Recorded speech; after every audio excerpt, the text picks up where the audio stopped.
আজকে শেয়ার করব ৩ রকমের পিঠা, তাও আবার আপ্পাম প্যানে। আপ্পাম প্যানে এতটা সুন্দর করে ৩ রকমের পিঠা তৈরি করা যায়, না দেখলে বিশ্বাসই হবে না। রেসিপিটা কে কোথা থেকে দেখছেন কমেন্টে অবশ্যই জানাবেন। ভালো লাগলে লাইক কমেন্ট শেয়ার করে দেবেন। একটা মিক্সিং বলে হাফ কাপ সুজি, স্বাদ মতো নুন আর হাফ কাপ আগে থেকে জাল করা দুধ দিয়ে ভালো করে মিশিয়ে ৫ মিনিটের মতো রেস্টে রেখে দেবো। ৫ মিনিট পর সুজিটা সফট হয়ে যাবে। এর ভিতরে একটা ডিম ভালো করে মিশিয়ে নেব। ডিম খেতে ভালো না লাগলে ডিমটি স্কিপ করতে পারেন। এবার এর ভিতরে হাফ চামচ বেকিং পাউডার দিয়ে ভালো করে মিশিয়ে পিঠার ব্যাটারটা ঠিক এরকম করে তৈরি করে নেব। আপ্পাম প্যানে তেল ব্রাশ করে নিয়েছি। এবার পিঠার ব্যাটারটা আপ্পাম প্যানে দিয়ে দেবো। এভাবে পিঠা তৈরি করলে এতটা নরম তুলতুলে হয় যে মুখে দিলে মিলিয়ে যাবে। কড়াইতে আগে থেকে জল গরম করে রেখেছি। এবার আপ্পাম প্যান দিয়ে এটাকে ঢাকা দিয়ে মাত্র ৫ মিনিট এটাকে ভাপিয়ে নেব। ৫ মিনিট পর ঢাকনা সরিয়ে একটা টুথপিক দিয়ে চেক করে দেখব পিঠাটা হয়ে গেছে। এবার আপ্পাম প্যান থেকে পিঠাটাকে নামিয়ে নেব। অন্যদিকে আমি ক্যারামেল তৈরি করে দুধটাকে জাল করে নেব। পরিমাণ মতো চিনি দিয়ে ক্যারামেল তৈরি করে নিয়েছি। এবার এর ভিতরে দুধ দিয়ে দিচ্ছি। এভাবে পিঠা তৈরি করলে দুধের পরিমাণটা একটু বেশি লাগে, তার জন্য দুধটা কিন্তু হিসাব করে দিতে হবে। এর ভিতরে স্বাদ মতো নুন দিয়ে দুধটাকে জাল করে নেব। যতক্ষণে দুধটা জাল হচ্ছে আমি আপ্পাম প্যান থেকে পিঠাগুলো নামিয়ে নেব। এই পিঠাগুলোকে একদম পুরোপুরি ঠান্ডা করা যাবে না, হালকা একটু গরম থাকা অবস্থায় এটাকে নামিয়ে নিতে হবে। এবার এই পিঠার উপর দিয়ে আগে থেকে জাল করা দুধের মালাইটা দিয়ে দিচ্ছি। দুধের মালাইটাও কিন্তু হালকা গরম থাকতে হবে।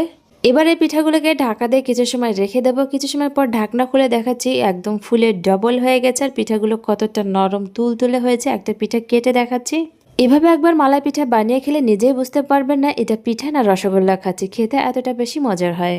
এবার অন্য আরেকটা পিঠা তৈরি করার জন্য প্যানে দিয়ে দিয়েছি কোরানো নারকেল আর গুড়। এগুলোর পরিমাণ কম বেশি বাড়িয়ে নিতে পারেন। এটাকে জাল করে নারকেলের পুরটা তৈরি করে ঠান্ডা হতে দেব। এবার একটা মিক্সিং বলে দিয়ে দিচ্ছি ১ কাপ পরিমাণের ছোট দানার সুজি, তার সাথে ২ চামচ গুঁড়ো দুধ আর ১ চামচ দিয়ে দিচ্ছি গুঁড়ো চিনি। স্বাদ মতো নুন দিয়ে দিচ্ছি। হাফ কাপ পরিমাণে ফ্রেশ কোরানো নারকেল আর ১ কাপ পরিমাণে আগে থেকে জাল করে নর্মাল ঠান্ডা করে রাখা দুধ দিয়ে ভালো করে মিশিয়ে ৫ মিনিটের মতো রেস্টে রেখে দেব। ৫ মিনিট পর সুজিটা সফট হয়ে যাবে। তারপর এর ভিতরে হাফ চামচ বেকিং পাউডার দিয়ে খুব ভালো করে মিশিয়ে নেব। আপ্পাম প্যানে তেল ব্রাশ করে নিয়েছি। এবার পিঠার ব্যাটার দিয়ে দেবো। যখনই পিঠা খেতে মন চায় এইভাবে আপ্পাম প্যানে এই ছোট্ট কিউট কিউট মিনি পিঠাগুলো তৈরি করে নিই। এগুলো দেখতে যতটা সুন্দর, খেতে ততটাই মজার হয়।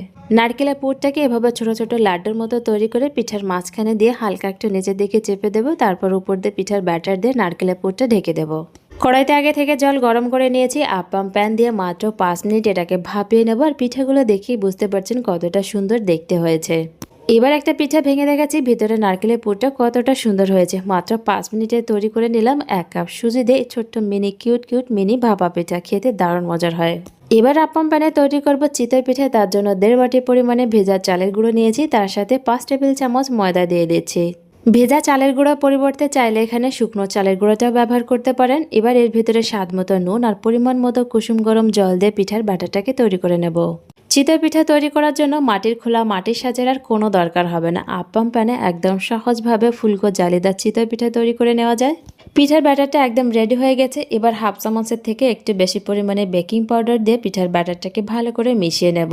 আপ্পাম প্যানটাকে ভালো করে গরম করে সামান্য একটু তেল ব্রাশ করে নেব। এবার গ্যাসের ফ্লেমটা হাইতে রেখে আপ্পাম প্যানে পিঠার ব্যাটারটা দিয়ে দেবো। কিছু সময় হাই ফ্লেমে রেখে এটাকে ঢাকা দিয়ে লো ফ্লেমে কিছু সময় হতে দেবো। কিছু সময় পর ঢাকনা খুলে দেখাচ্ছি পিঠাগুলো কতটা সুন্দর হয়েছে। প্রত্যেকটা পিঠা এরকম ফুলকো জালিদার হবে। যখনই চিতই পিঠা খেতে মন চায় ঝটপট কম সময়ের ভিতর এভাবে আপ্পাম প্যানে চিতই পিঠা তৈরি করে